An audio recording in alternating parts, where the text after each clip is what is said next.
Dobar dan, poštovani gledatelji. Danas su nam u fokusu umjetnine i aukcije kojih do sad baš i nije bilo u Hrvatskoj. Naime, i taj se dio tržišta razvija i doznaćemo kako neke umjetnine postanu toliko skupe, kako se ta cijena postigne i ko ih onda uopće kupuje.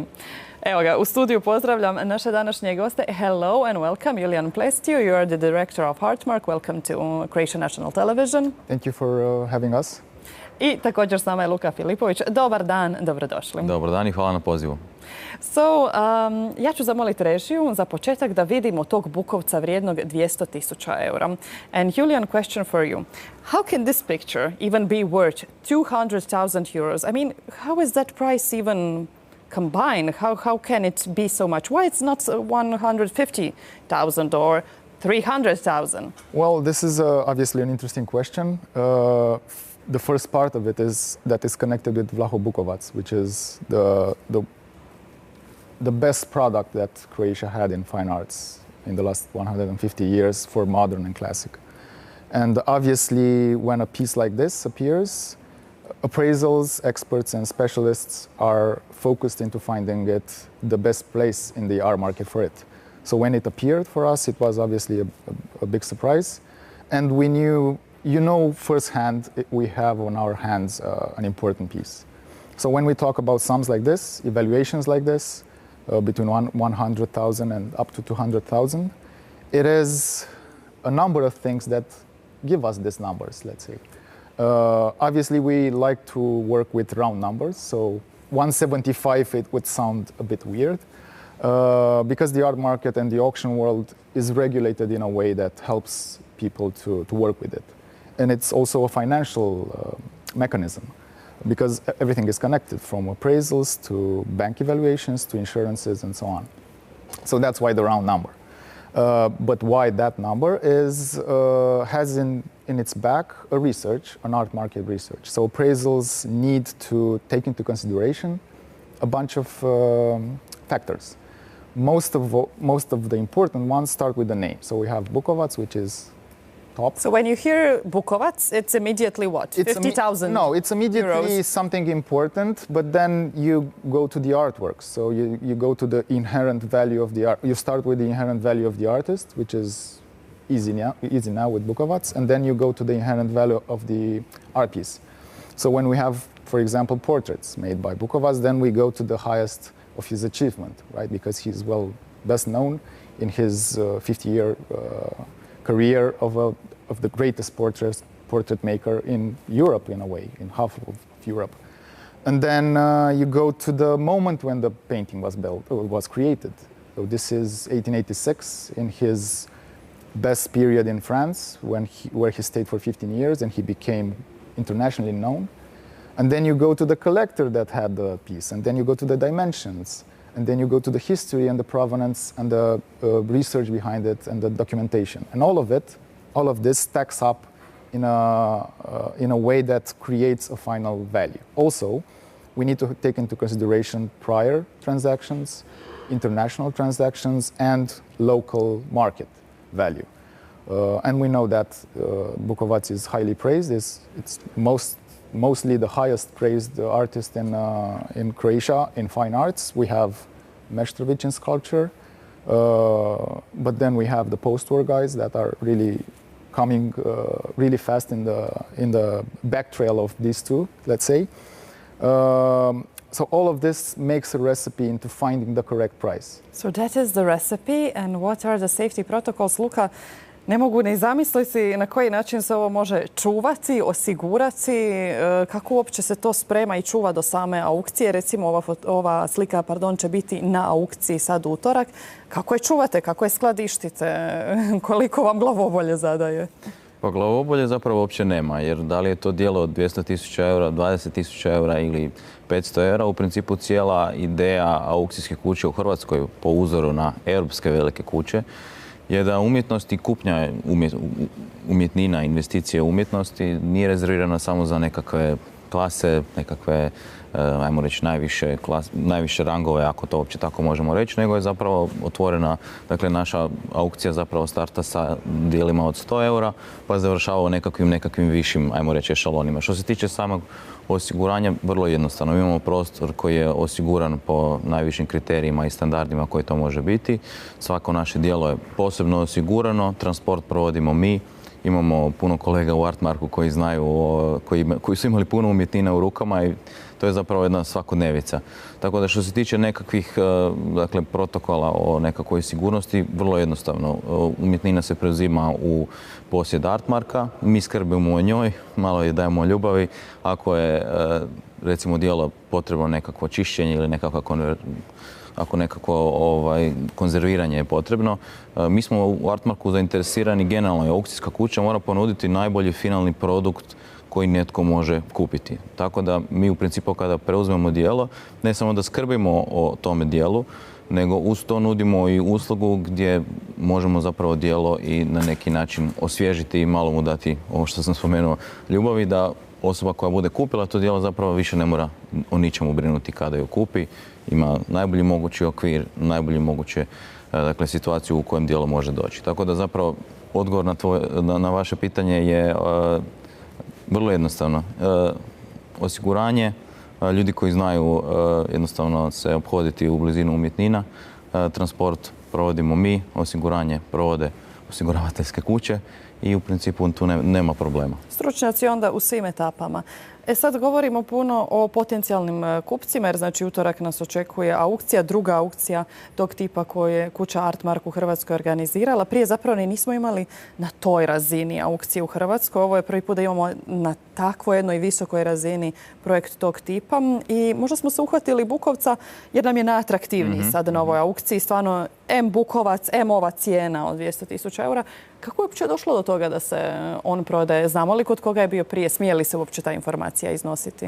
Dakle, odnos je vrlo zapravo jednostavan. Radi se o komisionoj prodaji. Dakle, vlasnici svih naših dijela u prodaji su privatni vlasnici koji su odlučili iskušati tržište sa nama. Ono što je recimo dobro što Artmark kao hrvatska aukcijska kuća vodi jednu politiku koju do sada, neću reći nije ju bilo, ali ajmo reći mi pokušavamo to sad nešto najrecentnije napraviti, a to je da ta povijest transakcija hrvatskih umjetnina pomaže hrvatskim umjetninama, što znači da kada mi budemo u jednoj 7. aukciji, 9., 33. ljudi će moći vidjeti kao na grafu kod dionica, što se do sada nije moglo i nema više nikakvog tržišta ovakvog, tržišta onakvog. Postoji li tržište? Najbolje će zapravo Vox Populi će pokazati koliko nešto vrijedi i zapravo ima jedna uzrečica u ovoj najjednostavnijoj trgovini koliko nešto vrijedi, koliko je netko nešto spreman platiti u tom trenutku. A mi možemo u toj večeri, koja je jedno iskustvo, koja je jedan event gdje ljudi ne moraju doći samo potrošiti svoj novac. Znači, mi pozivamo ljude, otvoreni je poziv da dođu popiti čašu vina, čaj, kavu, zato što je to jednostavno jedan doživljaj koji jednostavno do sada nije na taj način bio provođen tu. Naš uzor je, dakle, najveće europske aukcijske kuće i da na toj razini hrvatske umjetnine se kupuju u Hrvatskoj, a ne do sada je situacija bila da hrvatske umjetnine se zapravo najveće nekakve transakcije zabilježene su bile u svijetu. A mi sad imamo mogućnost da evo pričamo o nečemu što je neka čarobna cifra od 200.000 eura koja je tu negdje, koja će se možda ostvariti, možda neće. Zapravo će narod i to hrvatski narod pokazati. Znači, ostaje kao od doma, ostaje u kući. Julian, this is more or less what we will see on Tuesday, such a scene as this one, putting numbers in the air. You came from Romania to Croatia. Do you see potential here for this auction world to live on and to be to become a tradition? Well, we have a saying. Do we have that potential? Do we have enough? We have a saying at Artmark that we are in for a marathon, not for a sprint. So the goal is to come here, and the potential is already. So that's why we started this project, because the opportunities and the potential are here. And the goal is to make it as stable as possible. Stable not only for us as a company that deals in auction in art market, but also specifically for the Croatian art market. Why Croatia? Why Croatia? Well, we started with the neighbors when we started the art market research. And the markets that really seemed full of opportunity were the Bulgarian and the Serbian one. But the Serbian one, as neighbor, being outside of Europe, we said, okay, with what is Serbia connected? So Croatia became before Sofia the first choice, and obviously Zagreb became the first choice in this. And also we had some artistic connections. The easiest one that I recall now is our main square statue of a king, of our first king, was created by Meštrović in 1938. So we all had that image of a statue built for our first king, which also was a foreigner by another foreigner. So we knew about Croatia through Meštrović and through Gorgona. Those were the two connections, because in a way in the art world nowadays, those two names with Bukovac are the three names are the most known in today's world. Okay. Today's world. I said before, post-war really comes really fast in the back tail of Bukovac and Meštrović. We can say from Croatia with love. Luka, vi imate nekako zanimljivu pozadinu. Bili ste jeste voditelj zaklade Vaništa, zapravo ste ekonomist, znate nešto i o svijetu umjetnosti i o svijetu ekonomije. Pa kad spojimo onda ta dva svijeta u onako jedno iskustvo, imali smo nedavno u ovoj emisiji temu je li kultura u Hrvatskoj skupa. I onda smo debatirali o tome je li 9 eura za ulaznicu za kazalište puno za hrvatski standard. Kako onda komentirate da je na prošloj aukciji $500 000 eura umjetnina prodano? To jest da onda ima možda dio sloj Hrvatske, Hrvata koji tekako mogu, žele ulagati u umjetnost, imaju taj budžet i potencijal? Iskreno, jedina riječ je povjerenje. Znači, mi Hrvati imamo stravično potentnu umjetnost koja je zapravo svjetska umjetnost. Ako me memorija ne vara, mislim da Hrvati imaju i jedan od najviših razina ušteđevina u bankama.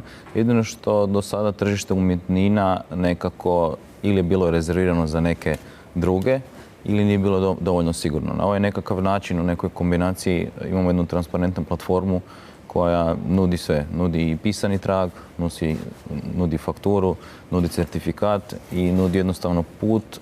Dakle, u našim katalozima se vidi gdje je ta slika ili djelo putovalo. Ta neka fantastična riječ provenijencija koja zapravo nalaže put od umjetničkog štafelaja ili njegove radionice ili ateljeja do određenog privatnog doma, stana ili bilo čega drugoga. Dakle, u principu rekao bi da vrijedi. Mislim da hrvatska umjetnost nije skupa. Mislim da je strašno potentna i da ima potencijal strašan. Jedino što... Ali imate uvid u to ko si to možda može najviše priuštiti? Jesu li to možda većinom pravnici ili mislim koje struke? Ko su poduzetnici?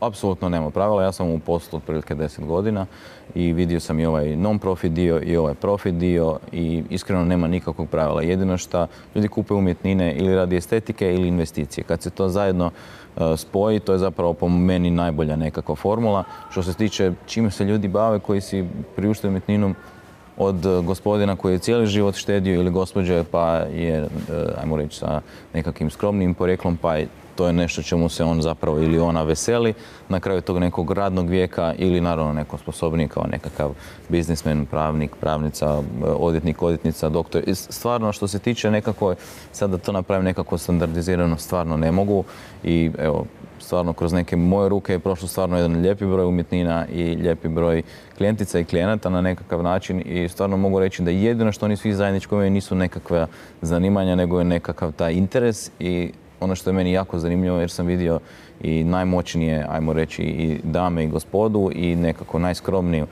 dame i gospodu i svi imaju isto ponašanje kad su umjetnine postanu djeca. I to je ono što je meni zanimljivo zato što ta neka situacija kada čovjeku se ili donese ta umjetnina, a on je za to zainteresiran, sretan, to je nešto što on osjeća ili ona osjeća. Nije važno da li je taj čovjek direktor od 4000 ljudi ili ima, ne znam, vulkanizersku radnju ili je stomatolog. Svi isto reagiraju kod djeca jer, kažem, i baš u toj razini Artmark djeluje i ta transparentna platforma mora djelovati jer ta nekakva, taj interes za strašću mora biti čist, mora biti jasan, mora biti transparentan, mora biti vidljiv i jedino tako se može ići dalje. Julian, I can't help myself but to ask you, is there a black market in Croatia, or should I be more specific, what is actually a black market? Because when I say those words in my head because of the movies, I think about stealing artwork from museums and then selling it to some mafia boss. Well, is it like that, or what I is think each country has its black dots, let's say. But in the art world, the black market, it's not really potent here because it's not the biggest market. So most of the actors know each other. The institutions are functioning as they should be functioning.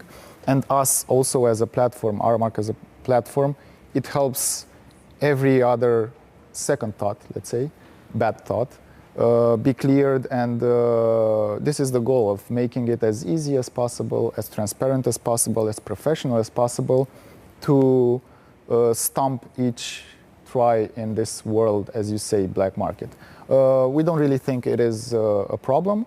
We don't really care about it at the end of the day because our focus is to make a stable market, a place for people to come, because it's not only about auctions and financial, we also have a gallery, which its main goal is to help the cultural side of the art market. So exhibitions, we already had a collaboration with the National Museum. We hope to have more and more with other institutions because we know the issues with the institutions in Zagreb specifically. So if we do all of that, all of us, the term black market will disappear completely even from the movies scenarios that you think of. Da, ja nekako na prvu odmah pomislim na te onako avanturističke scenarije, ali zapravo sve što je neregulirano se zapravo naziva crnim tržištem, je li tako? Sve što je neregulirano. Ja u principu bi išao ovako. Evo, na ovaj način trgovanja klijenti su realni, pravi, postoje. Umjetnine su realne, prave i postoje. Ono što je neregulirano, u pravu ste, nije zabilježeno i kao tako službeno ne postoji. Kada netko upisuje takve nekakve transakcije ili pokušava upisati na nekakvoj digitalnoj, ili postoje svjetske, postoje europske platforme gdje vi možete vidjeti zapravo kako određeni umjetnik ili umjetnica je rastao, kretao se. Te transakcije nisu zabilježene, tako da evo, ja bih više nazvao izmaglica nego crno tržište, ali evo. Izmaglica, probat ću zapamtiti onda taj naziv. Julian, can you tell us what can we expect on Tuesday? What is Winter Auction all about? Well, the first thing that we are expecting is our second event, because we had the first one in October, which was really good as a first event in I would say, a different manner that Croatia experienced up to October 2023. With a really nice attendance, which is really important to bring people to see the experience, because we offer an experience apart from the financial part of the art market. We offer a nice exhibition and a bit of a show, because an auction has a bit of a show. You need to entertain people for a bit, and you know this about entertainment, of course. So in our second auction, which is in a couple of days on Tuesday, we expect similar but even greater results, because we extended, let's say, the approach to the art market to collectionism, if you would accept this word. It's not only fine art. We try to see exactly if people are interested, because it's Christmas. We offer a small selection of jewelries and watches of brand quality to see how people get engaged with things like this, because at the end of the day, fine art is the pinnacle of collectionism, but down in a pyramid way, if you'd like. We have decorative arts, we have luxury products that have design behind them, design, furniture, up to small collectibles like memorabilia or even coins. It's a really big world, the auction world. So we would like to start bit by bit, brick by brick, if you would like, to build this life of collectionism, because we know people are interested not only in investment, because we are not talking about investments. We are talking about investments in that 5% in soul, because art, attractiveness of art is more than values, is more than 200,000 for a Bukovac. Is what that Bukovac offers to you as an art enthusiast or an art lover. So that's the goal, to offer this product. And we hope and we know that the event is going to be as successful and even more successful than the first one. Okay, amazing. Then good luck on Tuesday and see you then. See you then. Dragi gledatelji, bilo je to sve od nas za danas. Evo, svijet aukcija čini se da počinje cvasti u Hrvatskoj, pa vidjet ćemo hoće li zaživjeti. Sigurno ćemo ovu priču pratiti i dalje. Ako vas zanima više informacija, na web stranicama Galerije Artmark možete naravno naći i doznati više. Hvala vam na pozornosti. Ugodan ostatak dana.